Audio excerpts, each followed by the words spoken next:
a decirte, china dorada, la voz antigua del Moranjú. Palabra dulce, palabra madre, palabra bella, ¿cuál eres tú? Tú eres mi cielo y eres mi estrella, que siempre alumbra Xerecové. Y es el néctar de tu cariño, flor aromada, niño azoté. En esta tierra nada es tan bello como tu cuerpo, sé tu pasión, y no te igualan en tu hermosura ni los fulgores del Guarapí.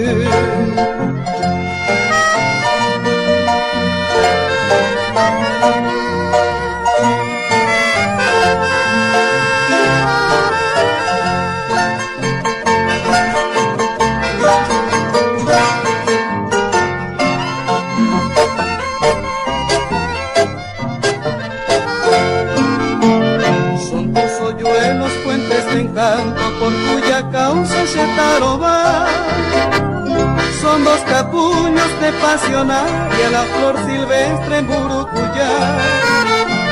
Son tus palabras, trino y arpegio, tiene cadencia del puraqué.